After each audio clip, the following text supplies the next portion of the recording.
Yeah. Well, how are things Well, going for you? they're going. I think I'm just straddling the line of um,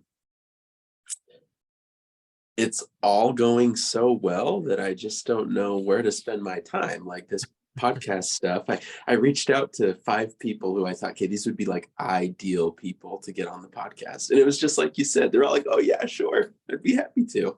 And Yep. so now, like, okay, now I've got the scheduling problem of how am I going to schedule these and do it. And so I ordered your page was really helpful. I ordered just the bare bones minimum. All I got was a mic and a camera to start with, and I'm just going to test it and see what else I need to add on. I'm too much of a tightwad.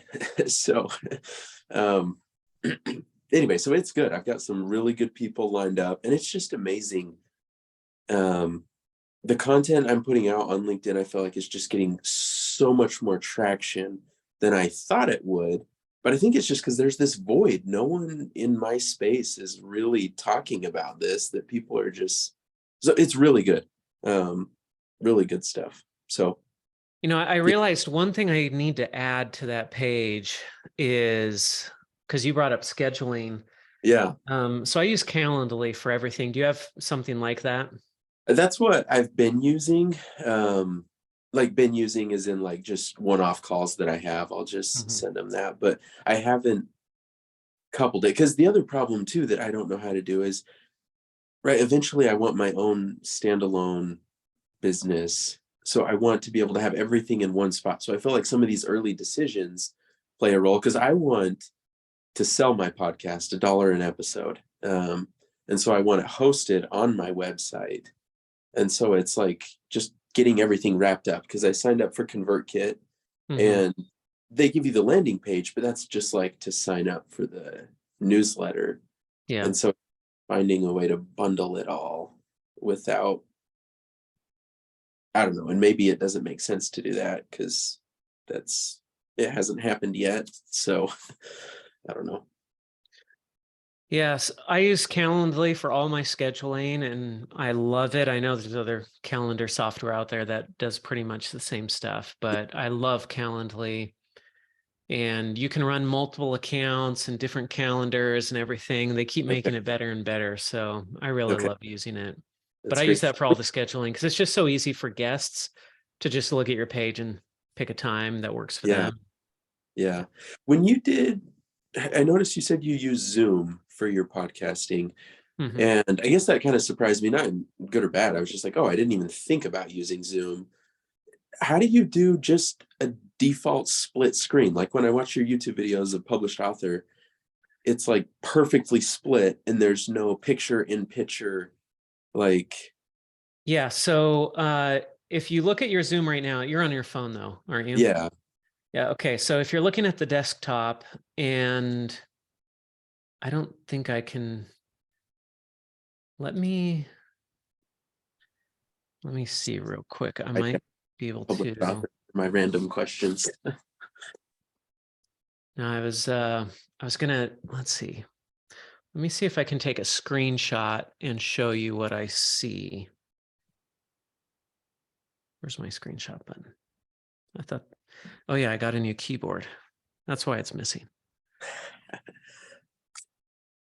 Uh, Print screen? Will that do it? Maybe.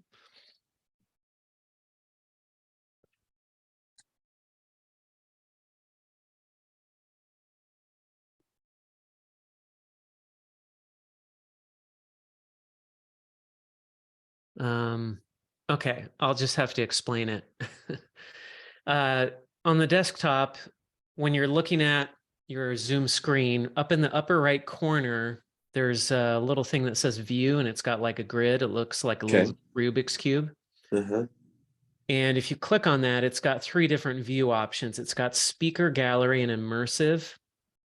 So speaker means that it will highlight whoever's speaking, just one person at a time. Okay.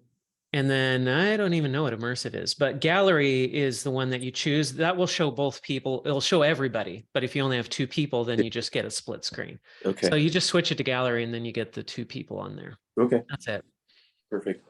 Perfect. So yeah, that's what I do. And yeah, I've done hundreds of episodes on Zoom. It works great. Fun little story. Do you know who Guy Kawasaki is? I don't. He was famous, I guess he was famous 10, 15 years ago, like in the entrepreneurial startup community, because he was kind of a lead evangelist for Apple back in like the 80s or 90s or something. And that was kind of his claim to fame. And then he was recruited to be the CEO of Yahoo, and he turned down the job and missed out on $1 billion. And anyway, he's written a ton of business books. So he was kind of famous, and I'm finding that more and more these days, people react the way you did. They're like, who? And I'm like, man, this guy was so famous like 15, 20 years ago. Anyway, I was able to get him on one of the podcasts as a guest. And he actually asked, it's funny because he is like major podcaster, super active on LinkedIn and all this stuff. Yeah. In like a famous Bay Area VC, just all this stuff. And on our podcast, he's like, what are you guys using for your podcast? And we're like, we're just using Zoom. And that's what we've been doing the whole time. And it's great. He's like, oh, I'm going to have to switch. Anyway, we talked him into switching to Zoom from whatever he was using. And I'm like, weird that we're giving this guy advice, because this guy's done a lot more of this than we have. And yet he ended up switching to Zoom because we told him we loved it. So that is crazy. Now I want to know who this guy is. You say he's super active on LinkedIn? Well, he was, at least. I have to admit, I don't see his stuff as much anymore, but he used to be like the LinkedIn guy. Like he on a mission. And he never accepted followers. Holy smokes. Yeah. And see, he's got his Remarkable People podcast, like, and he's never accepted my connection request, even though I had him on our show. Oh, man. Yeah, he's got that top voice badge and everything. Yeah. So Canva. Interesting. Oh yeah. Yeah. And he was involved in Canva somehow.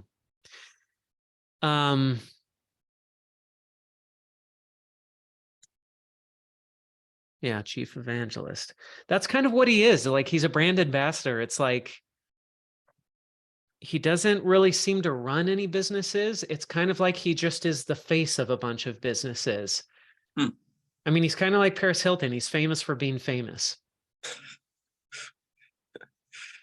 Oh, that's great. In the business community. Yeah, that's crazy. Awesome. Well, thank you. I'm excited to try it out. So I do have a couple book writing questions. I think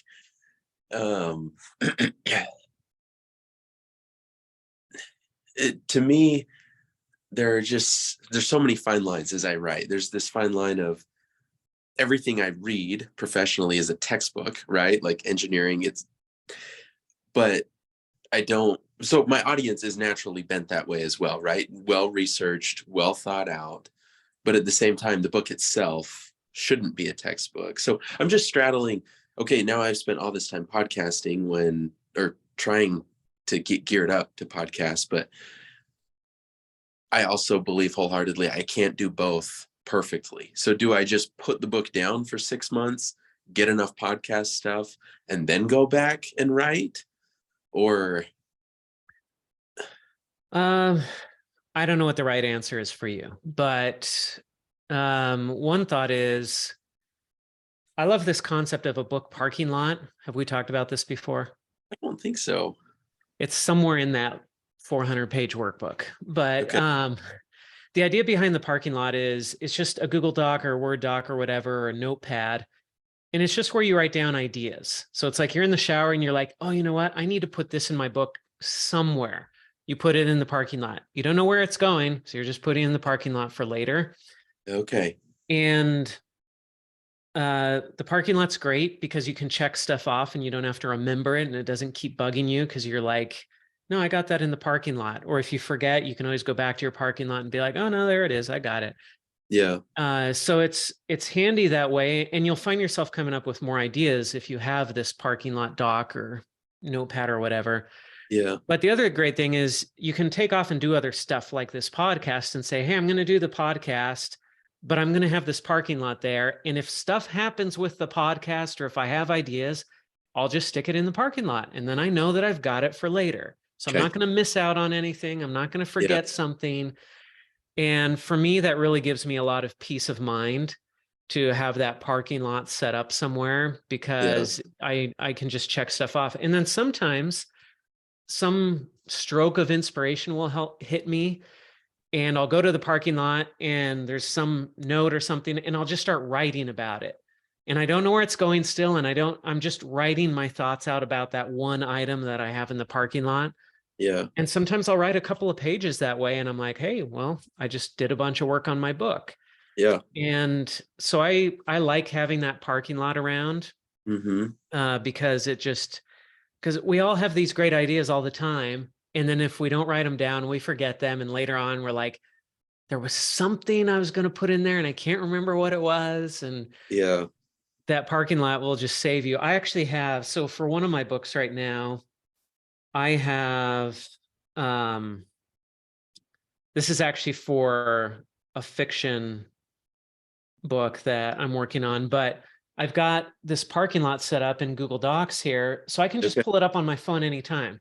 Yeah. So I might be in the car with my wife, not driving. I'm not doing this while I'm driving, but if I'm in the car and I have an idea, I can just put it in there real quick. If I'm at church, I'll put an idea in there real quick. I'm going to Yeah. bed, I have an idea. I'm working out. That's where it's the real killer. Is this interrupts my workout so often that sometimes I never finish my workout because I start Yeah. coming up with ideas during my workouts, and then I'm like, oh, I got to put this in my parking lot. But Yeah. this parking lot now is up to, oh, I don't know how many pages, but it's It's a probably game. like 20 pages or something of Okay. parking lot material. That's And awesome. so it's like, my book is, so when people ask me, oh, are you working on that book, that fiction book? I'm like, yes, I am working on it. I am writing that book because I'm writing Yeah. it in the parking lot. Yeah. I'm not actually sitting down and writing out chapters per se, but I am working on that parking lot, and I've got a ton of great ideas in there that I'm really excited to write about. So I that might work for you, that you do the Yeah. podcast, you keep that parking lot, maybe even have it available while you're doing the podcast. So if somebody says something and you have an idea, you can like write it down, like the episode and when they said it, so that you know Yeah. where to go find it and pull that quote from, Mm-hmm. stuff like that. But then you can still be working on the book while you're doing the podcast. But it's not all that mental energy of, I'm sitting down to write the book right now and, kicking out chapters. It's just, no, I'm just taking some notes. Yeah. No, that reminds me. So when I came across the first piece of content of yours I came across was a 2019 book list recommendation. Mhm. And I went through, after I read Deep Work, I went through all of Cal Newport's books. And one of them, he talks about the They're sequence so he good, did. aren't they? So good. He's such a good thinker and able to communicate it clearly. So Yeah. good. I think it's in So Good They Can't Ignore You.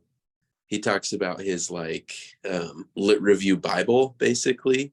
Every time he read a journal paper, he would summarize it and put like what they didn't cover, what they did cover, and gaps. And so I started doing that. And I think these podcasts could be structured similar. What they still highlight as a gap, because I want there to be stuff that's uniquely mine that I'm offering, right? I'm just not regurgitating these podcasts. So I really like that parking lot combined with, yeah, that's excellent. Thank you.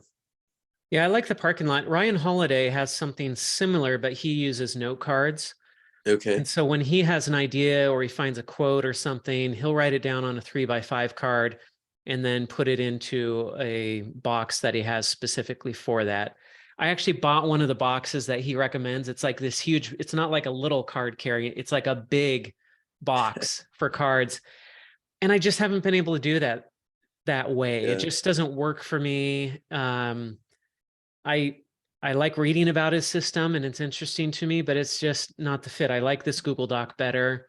Yeah. And so everybody needs to find their own system, whatever works for them. Yeah. And yeah. That's interesting. When do you decide and obviously it's evolved as you've gotten more involved in more companies. From reading your history, I can see that. But what are times and triggers that you say, okay, like, I think the book is called Little Bets, right? What's the minimum amount of information we need to do to get the most amount of feedback? And Mhm. so from a financial standpoint, I always look at it that way. Like, I'd rather do it myself than pay someone to do it. But with, like, you have a sound engineer do your podcast stuff. Can that be specifically for podcasting and book writing? What are things when you start outsourcing? Because right now for me, I cannot quit my full-time job yet. And so I can't go all in on this stuff, nor do I have the data to prove to myself that it's a good idea, at least the way I want to do it. I want to gradually go in. We've got 4 kids. Insurance is a big deal. um, so, but yeah, what things have you used to say, okay, this is now time to outsource? My time is worth so much more than this. It's a tough question because for me, uh, I'm I'm not the best with money, to be frank. And so for me, I'm always like, oh, my time's so valuable. I'm going to outsource this thing and this thing and this thing, and it's going to be awesome. And then what's happened so many times is I outsource stuff and people don't do it right, and I end up having to do it myself. And then I'm out the money, plus I'm still doing the work, is what I Okay. find a lot. And so I tend to Yeah. get really aggressive about outsourcing, and I outsource too much. And so what I tend to outsource now, or I try to do this, is I try to do everything as much as I can myself. Okay. And I don't outsource unless it gets to a point where I'm just like, I cannot do this either because of time or ability, Yeah. but there's just no way I'm going to do this. And with podcast editing, I know I can do it. It's not that hard to Yeah. edit a podcast, but I just know that I'm not going to do it. When I think about sitting through and having to listen to my own voice, which I already hate doing, but if I think I'm going to have to listen not just to an hour, because if I record an hour-long podcast, it's going to take me 2 hours to edit it. So I'm like, I have to listen to my voice for 2 hours. I have to go back and forward. I have to edit out all this stuff and check levels and all this stuff and get it just right. And I don't know exactly how to do all that. And I know I could figure it out. But when I think about that, I'm just like, or I can go find somebody in the Philippines who will do this for like $30 an episode. Oh, I'm going to pay the $30 rather Yeah. than do this myself. So that's kind of where I end up is, Okay. yeah. I mean, I've done editing and I've tried to do it, but it makes me feel like I need to lay down for a bit when I think about doing it. Cause like I can go write 10 pages of a book or a blog post or something, no problem. But if you Yeah. ask me to spend an hour editing my own stuff, it's just like, ugh, drains Oh, all my energy. that's funny. That's funny. But you might Okay. love it. Who knows? Maybe you'd really like it and you'd get into it and you'd be like, you know what? This is so easy and I'm saving a bunch of money here and it's a piece of cake for me to do it. Yeah. Yeah. I don't know. I've got to get the first one recorded. And yeah, I know that I hate delegating sometimes because it's like, it's not going to be the way I want it. And I don't want to redo stuff, but then it really hinders how much I can get done. So Yeah. For me on my podcast, I do everything up until the point when the recording's done. As soon as the recording's done, I send it off and I don't touch it again. That's just how I've split it because I want to do the scheduling. I want to find my guests. I don't want somebody else picking my guests. yeah. I want to do the outreach to the guests. I don't want somebody else sending stuff out. I want to invite them myself and get them Yeah. scheduled myself. And then I do the recording but once that video is recorded, then I'm like, I don't want to do the editing. I don't want to do the graphics. I don't want to do the transcription. I don't want to write the show notes. Yeah. So all of that stuff I end up outsourcing after that point. And that's the way I've Okay. chosen to split it. Okay. No, that's useful. Awesome. Well, I have taken a ton of your time. I see there are other people on now. So thank you. All right. Thanks, Cade. Yep. Welcome, Virginia. Welcome, Daniela. Sorry I'm late. I had trouble with my password. I don't know what happened. Usually it just goes right in, so. Yeah, it happens to me sometimes too. Well, Virginia, how are things going? Things are going well. I'm still sort of organizing things, but I wanted to ask you about this concept of yours about your genius zone. Mm-hmm. Not so sure I really that I really get it. And the way I understand it is, what are the things that only you can do? Well, in other words, it's why I sort of picked some of this market, because I have a lot of experience in the world of some of these women that, you know, that are married to enormously successful husbands, and then they once the kids go away or something happens, they have to reconnect to their own identity. So I'm wondering if that in fact is my genius point, that and I've traveled all over the world, and I understand that world. Would you say that's a genius point? Yeah, I mean, the tricky part here is that everybody has multiple genius zones, or you have multiple zones you can make into your genius zone, and sometimes it gets hard to choose. That's what I wondered about. Like, no, that's what I wondered about. Just, you know, that to me, it seems like in this situation, why I sort of, somebody said to me when they mentioned this niche of the women, the closer you get to something only you can do, the better off you are. So that's Right. why I picked these type of women. Right. I mean, not everybody knows a bunch of wives of rich Wall Street guys, right? You do. Hardly anybody else could write to that or write about that, but you can. Now, is that where you want to spend your time? Is that the book that you want to write?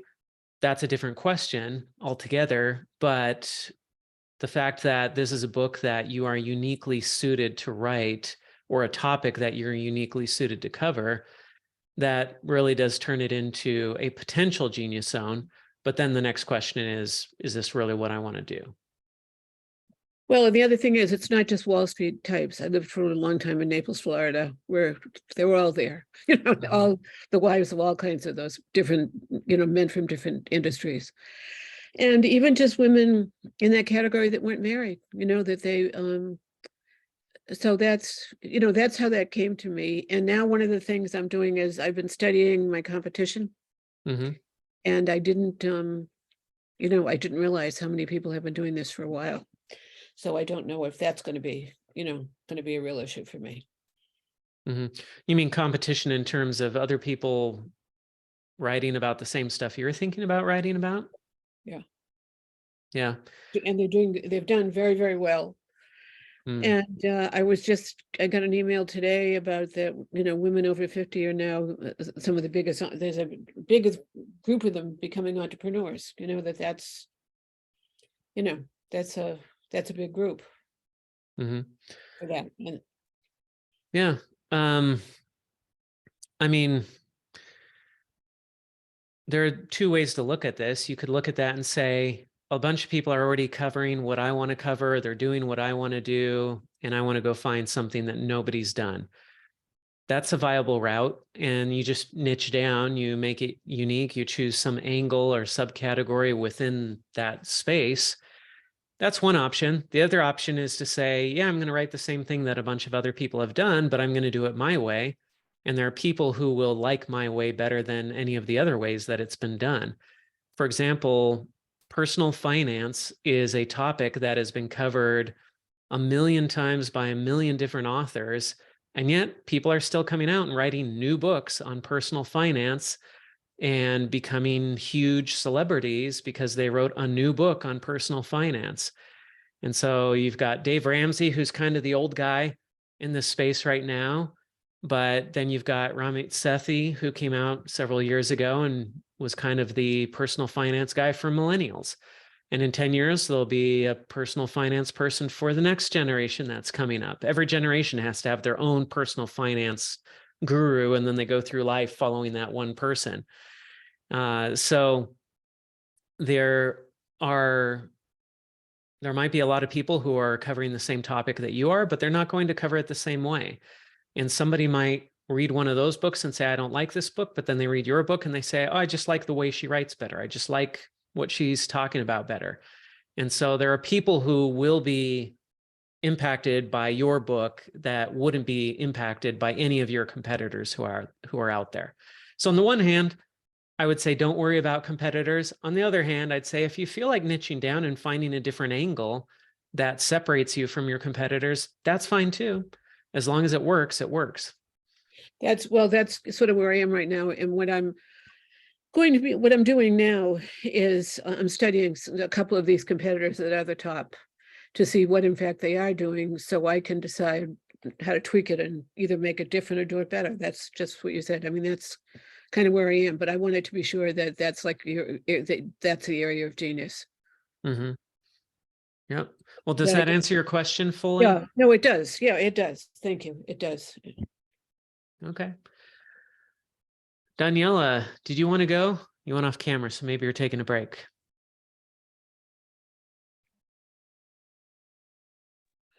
Sorry for being late, but I'm in Brussels. I don't know where you are. I don't remember where you are actually. Oh, you can show up late here. It's just like showing up early. Okay. It's all the same. Great. It's the first time I'm coming, but I have been waiting for a long while to come because I need to reconnect and to the writer I used to be when I was very young. Mm-hmm. And I have been postponing, and somehow today was the day, because in the morning in my office, I work for the European Commission, and the people there asked, well, the people in the well-being unit asked people who have written a book, show up, come up, and we will present you, we'll introduce you to everybody so that people, your colleagues, know about that. And I was like, I didn't write any book. I had such good start and I didn't write any book. How comes that? And when I've seen again your the announcement of the class popping up, I said, I have to go. I fed the dogs and showed up here. So I haven't listened much to what Kate had to say, but Virginia told my story basically. So, and you also, when you said about the multiple genius points, the areas. Well, tell us a little bit. Tell us a little bit more about yourself, Daniela. Yeah. What do you do, and what kind of book are you working on or thinking about working on? I work as a translator, but I have studied physics, and I'm trained as a coach, and I have niched down into the emotional eating, as you may see on my screen. I saw that, and that's something I'm impacted by. So I saw that and I was like, oh, I probably need to talk to her. Whenever you want, we can have a chat about that. I am my own client, let's say, and I am learning it every day. And one of the things, this is why I have put the camera off actually, because I am starting a new approach, because I realized that this only emotional eating is not enough. You have to look also into the science of it. But this is another story I can tell about it. And actually, sure. I have a sensor, and I'm monitoring my blood sugar all the time. So I didn't want to show that on the screen. This is why I've put the camera off. Got it. So what I'm doing, well, I'm translating, which means I am writing. I'm all the time in contact. And I think this is my thing, translating. Now, it doesn't have to be with words. It doesn't have to be languages, or not necessarily human languages, because I am somehow also translating dogs to people. I'm very fond of dogs. And as a coach, I have sometimes the impression that I'm helping people understand themselves and how they translate themselves to themselves. Mm-hmm. I want to write a novel. I want to write something about emotional eating for sure, because I was shocked when I started working with clients on this specific topic. I was surprised to see how deep this goes and how much suffering is there. I didn't expect that. I didn't expect to be.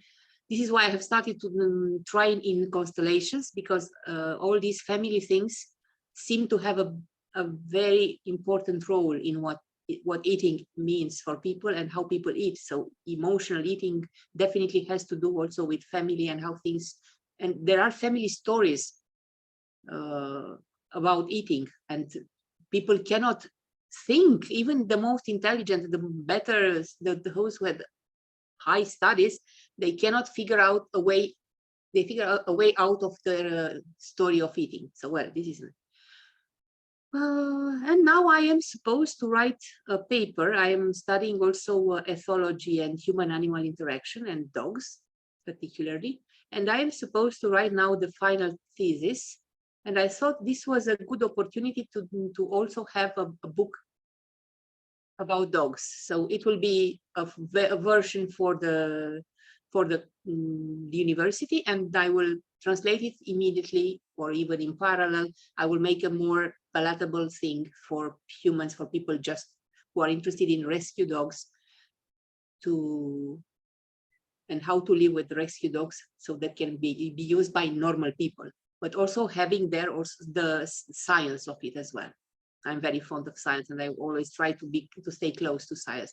But I'm also, I realize how much emotions have to do, the role of emotions in whatever we do and whatever happens to us.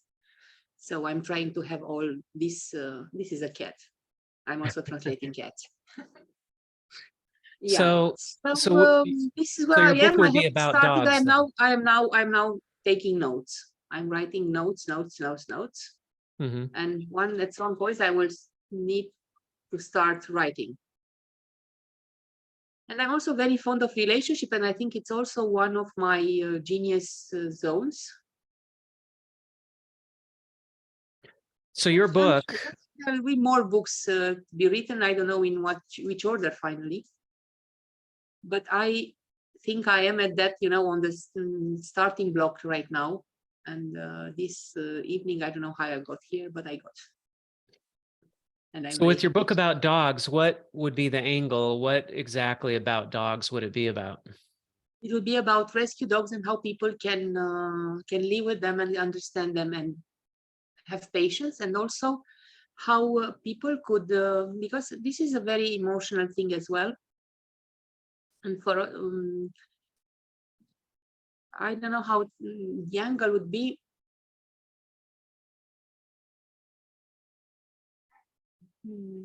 How could I explain it without too many words? The angle is, there are so many people who live with rescue dogs, and they are quite, I think they are a world, and they need to read that they are doing things right, and they are so somehow to mirror what is happening when you have a rescue dog. Not only a dog that you may have bought. Sometimes there are parts that are not very different, but there are parts which are very different, because sooner or later we discover, from what I've seen, that we have something, our story has something to do with the story of the dog that we adopt. I have some examples. Now my university thing will not be able to cover that part, which is more new agey and for sure not very scientific. So the scientific part of it would go into how all the psychology theories for people apply to relationship, to attachment, bonding between humans and dogs, basically. So it would be a book about bonding and about attachment. It would be interesting. We have a dog. I'm a dog lover. I also love languages, and I'm fluent in multiple languages. And so this idea of talking to dogs or listening to dogs is interesting to me. That's something that could have very broad appeal. A book written by a translator about how to understand dogs. When you bring it into the rescue situation, that niches down and gets interesting too, because there are people who care very passionately about rescue animals and that process. But I think you could even, there are a lot of dog books, right? This kind of goes to what Virginia was talking about. There are a lot of dog books. I don't mind. I don't mind. But there aren't necessarily dog books written by translators about the language of dogs and how to listen to dogs. There are not many about Romies, because I'm going to write mostly about dogs from Spain and Romania that I know most. Mm-hmm. I know better. So there are not many books about that, for sure. Mm-hmm. Yeah. So I could see that being a popular book. if it's more open to just listening to dogs or communicating with dogs and that human-dog there is relationship. actually a bit more. There is actually a bit more Mhm. because I'm studying dogs also in a separate class about where people are very much looking into scientific, and everybody, actually all my colleagues there studying dogs are working in universities. Some on psychology, some have passed PhDs right now, and so on. And we are looking into, this is why I said that I mentioned the attachment theory, and there is a new idea growing and that now is developed, that actually all the attachment theories are built around a model, which is the Western society, with a model for the family, with a specific model for attachment. Like, for example, a child will be attached to one person. We have this story that a dog is attached to one person, and the dog chooses one person, and this is the master, and nobody else could. And actually, reality is that it takes a village to raise a dog. Well, it takes a village to raise a child, and it takes a family and even a neighborhood to raise a good dog. And there are so many things to look into and really show in our society, dogs are not the same, they are not the dogs that we used to have in our childhood. Dogs evolve with us. So we are changing their lives, and they are expected to cope in a society we do not understand.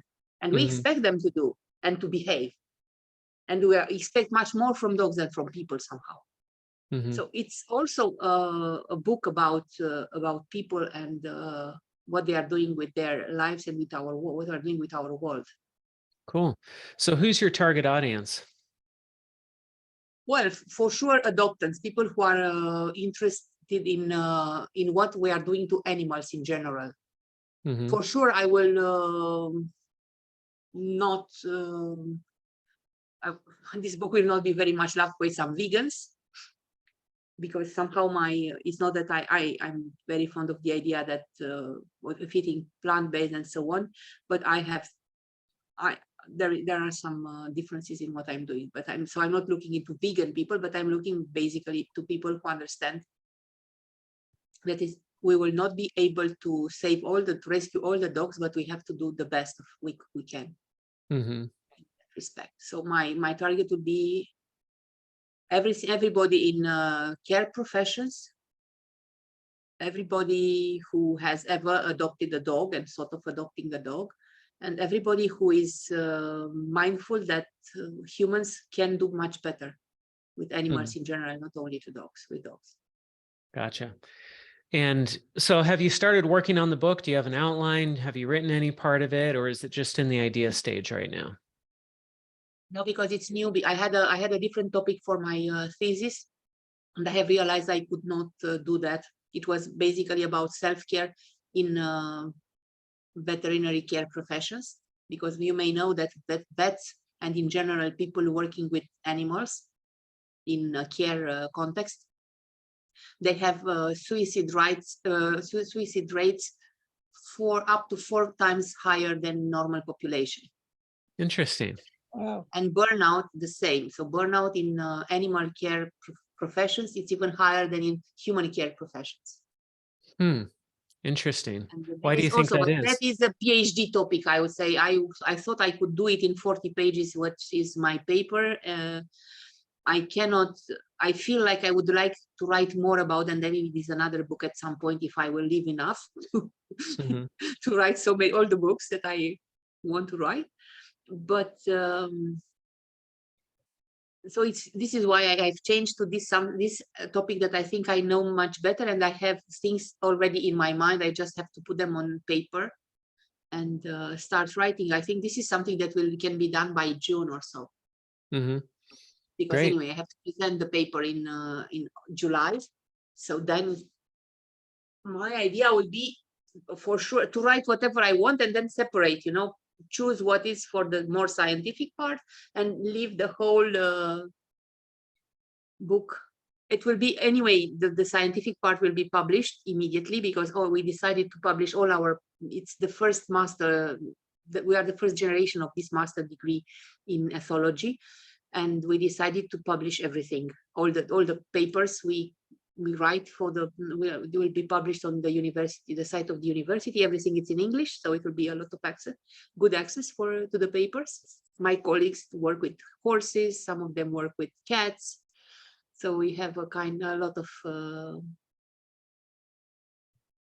a great variety of topics, but all of them are concentrated on human-animal interaction. Mm-hmm. Gotcha. And anthrozoology. So are there any questions that I can answer for you today? Any questions you have about the book process? No, but you have already answered. You have already, I don't know whether you realize, but you have already structured and made me answer some questions that I may have had. I didn't even know I had. Great. Which is very helpful I loved it. I loved it, really. Great. And you got the workbook, right? You downloaded the workbook? Yeah, I didn't read it, I must say, but I have downloaded it. Well, just skim over it and you might find some parts that are interesting to you. It's not the type of thing that you just read beginning to end. It's more something that you skim through it and you see if there are any tools in there that might be helpful to you. And then you can go back and you can fill it all out if you want to, or just use the parts that are helpful. But I think you'll find some helpful things in there. I'm sure. All right. I found a lot. I was reading it, I was reading it like you read a book, and I'm still not through it yet, but I was reading all of it instead of using it as a reference, because you seem to build from chapter to chapter and things, which is, I think, great. Yeah, I try to go in a chronological order that walks you through the natural process of writing a book. Yeah. All right. Well, today, if you have more questions, that's great, Virginia, Daniela. By the way, Daniela, where are you based? I'm in Belgium.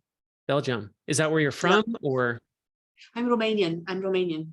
Okay, I was going to say, whenever I see an I've Esco been on, living in Belgium for the last 28 years, so it's now more than half of my life. So. Cool. I've not been to Romania, but I have some family members who have been. Yeah. My problem, that was also my problem. And as you said, you speak several languages. It's may have been also an issue for you. My question was which language I should choose. Yeah. I mean, thankfully for me, English is my primary language. So it's pretty easy for me since it's my primary language and it's the largest market. Exactly. Yeah. I can see that. But I lived in China for a bit. And of course, the Chinese market is huge. And I learned some Chinese, but I quickly realized I would never be writing a book in Chinese. If I dedicated 10 years of my life to learning Chinese, maybe I could get to the point where I could write a book, but I don't think I have 10 years to dedicate to learning Chinese. Unfortunately, I wish I did. Even the letters, constructing the letters is like a difficult process. Chinese. Yeah. I have a daughter who's 17 and she's Chinese. We adopted her when she was 14. So her Chinese is excellent. So she can do translation for me. So maybe that's how I end up getting a book into Chinese, is maybe she'll help me out with it. But that would be great, wouldn't it? That she could translate it for you into Chinese. Yeah. Of course, her English needs to get better before she can do that, though. So if it ain't one thing, it's another.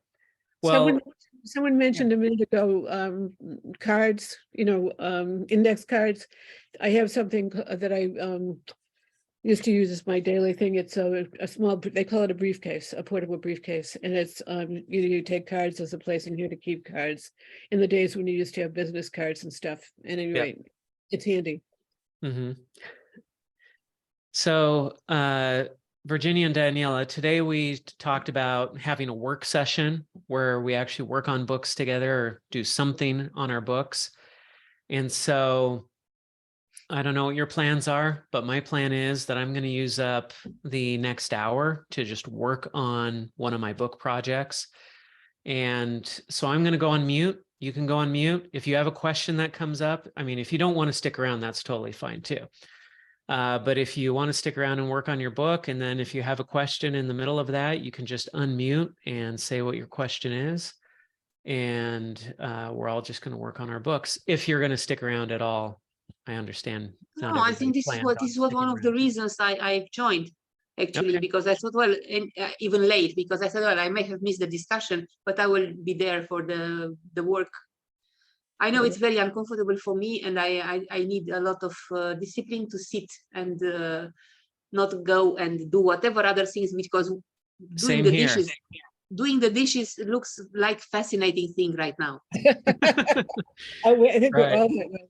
I wanted to ask, using Google Docs, is there a place where you can learn to do it?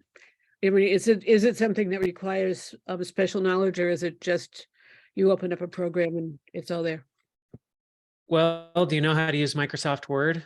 I Google do. Docs is easier than Microsoft Word. Oh, good. So if you know how to use Word, you already know how to use Docs.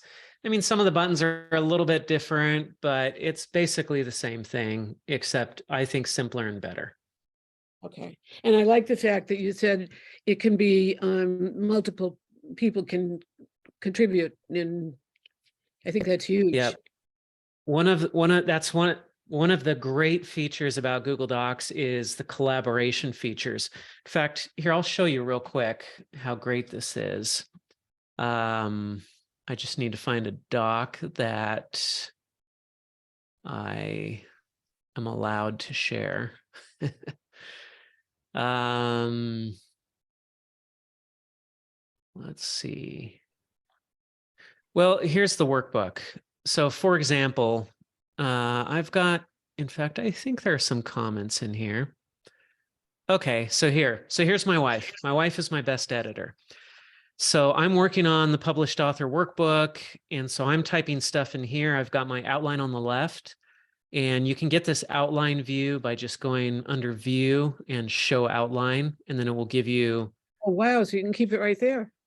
Right, so that's my outline on the left, and basically anything that you use as a heading is going to show up here on the left as part of the outline.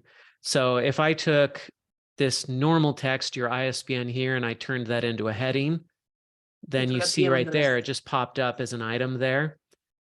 And of course, I don't want that to be a heading, but that's how you get something over here on the left. And then I can just click through this and I can get to stuff quickly, whatever I want to work on.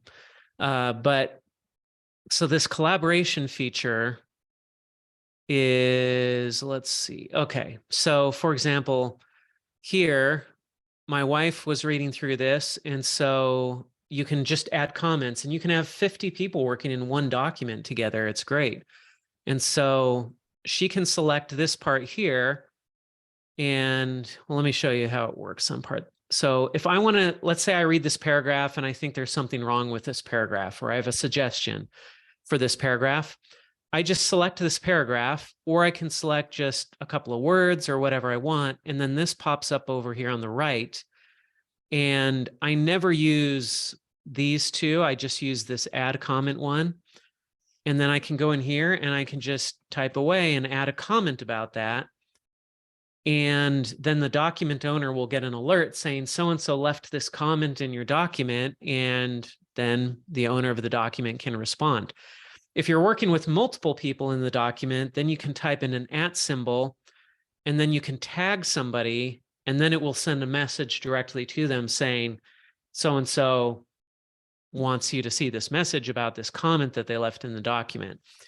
And so that right there, what I showed you, is the reason I use Google Docs. Just this commenting and being able to collaborate makes it so easy. There's one more collaboration feature I like, which is up here in the upper right. You can switch this from editing to suggesting. So generally I use this when I'm working on somebody else's document, not my own. But if I switch this to suggesting, then if I start typing anything in, if I type something in, then you see it in a different color, and then it automatically creates this bubble up here. And then somebody else can come in and say, see, oh, Josh added this text right here. Wow. And then you can even start a discussion about that change.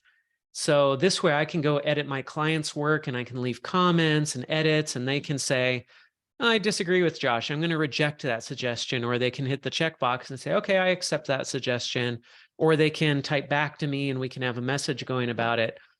But these collaboration features are just so easy to use.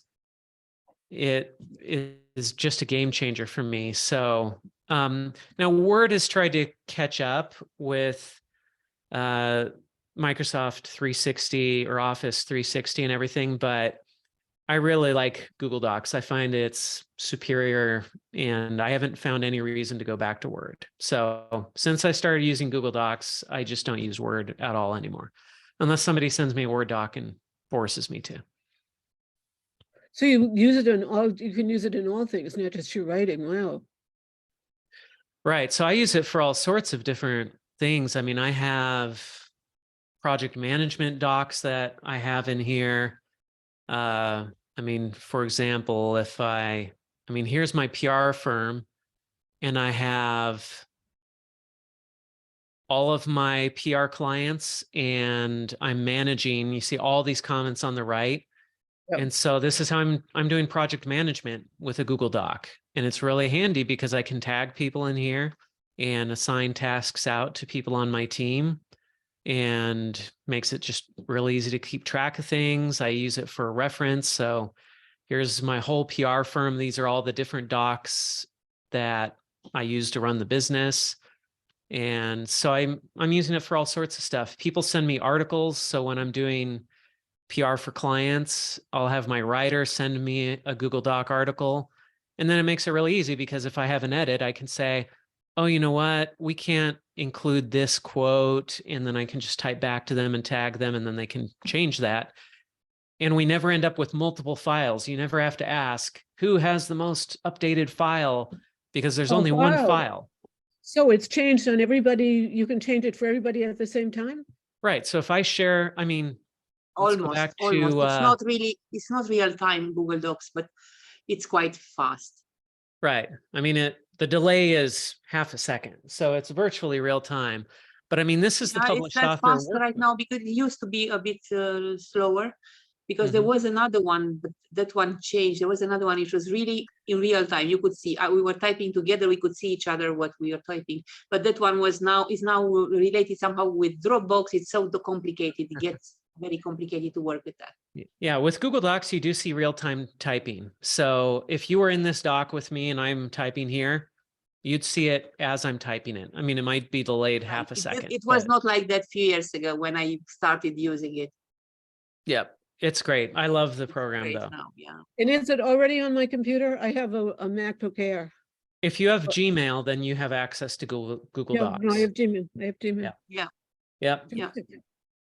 So if you just go to Google Chrome, and then you have those dots there, which each of them, one is Google Translate, one is the maps, and then you have also the Google Drive.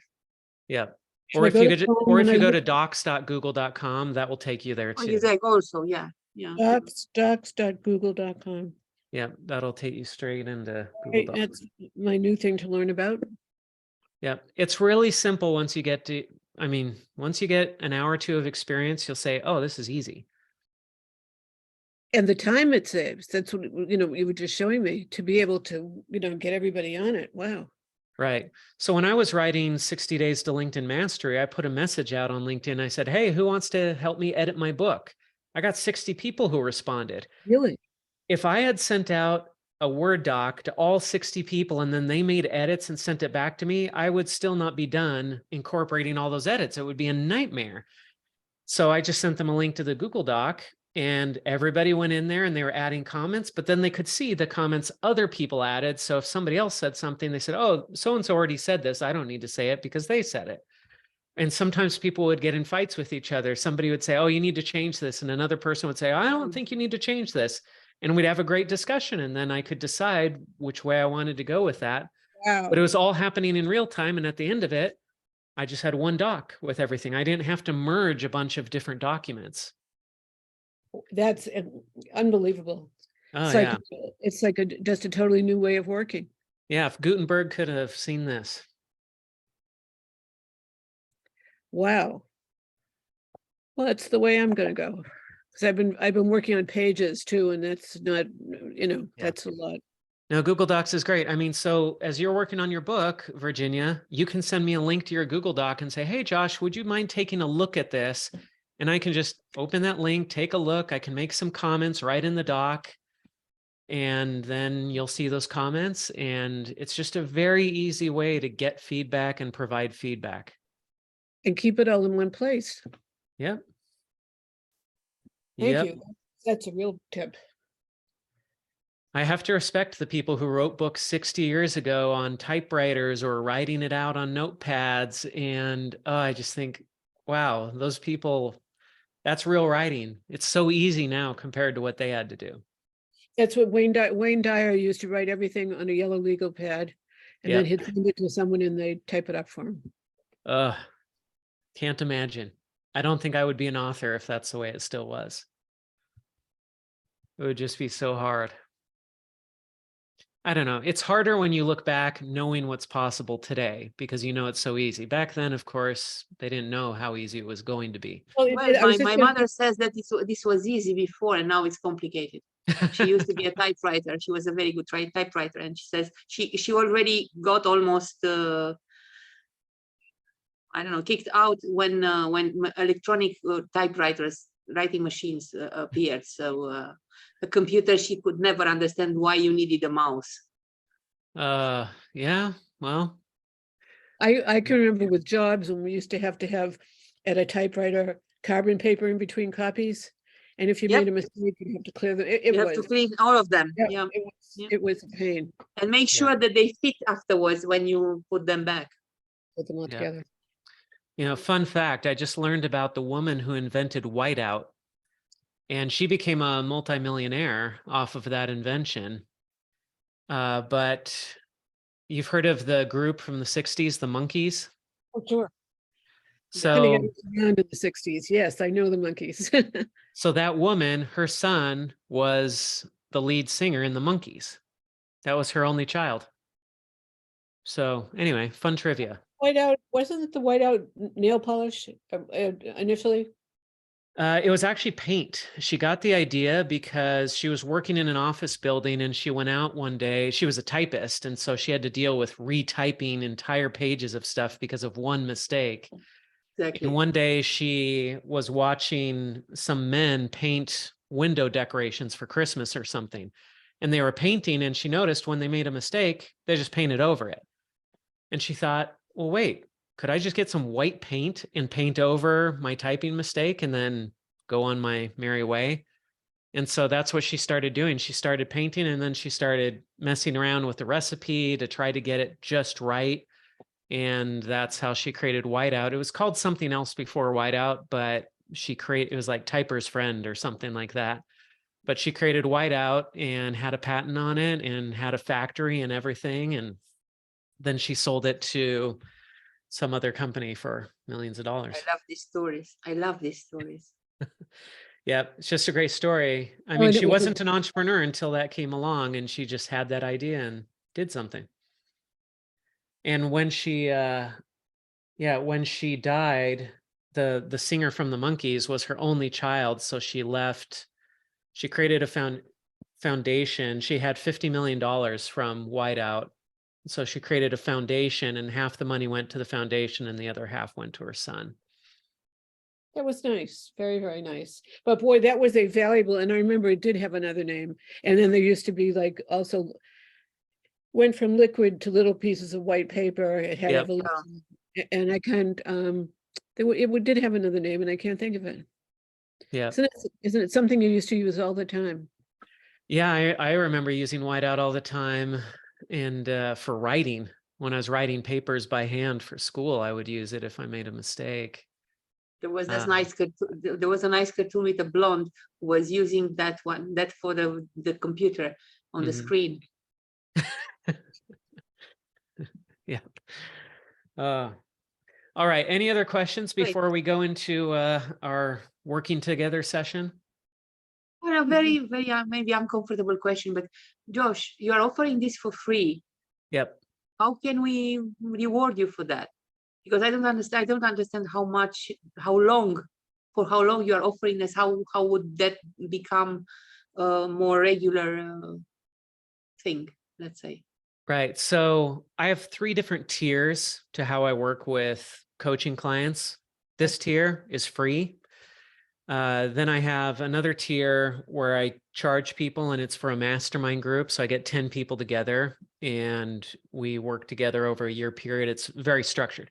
This group, you just come, you have questions, wherever you're at in your book, you can join anytime, and I'll just answer questions. The other program is very structured. So it's write your book in 1 year, take it from 0 to publishing, and I'll get 10 people together and we start that program, and everybody sticks with the structure and the program. And then I do one-on-one book coaching.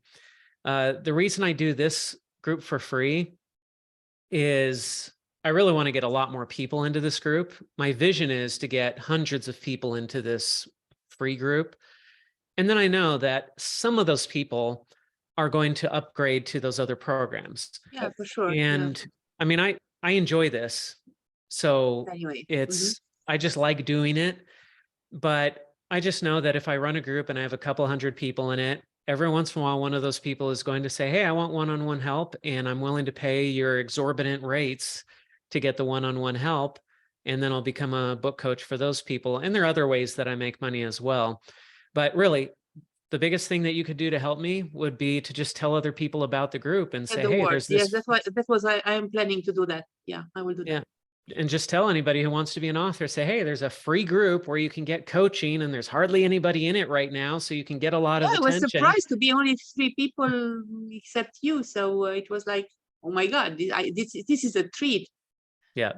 We used to have more people in the group. I was running it about 2 years ago, and we had, we'd have 15, 20 people show up. And then I took a pause, and it's never really recovered from that pause. And so there's some things I'm going to be doing this year to grow the group and get more people into it. But I just wanted to get back in the habit of doing it every week. But I'm ready to start bringing more people into the group. So if you want to just put the word out there and tell anybody you know, hey, I know where you can get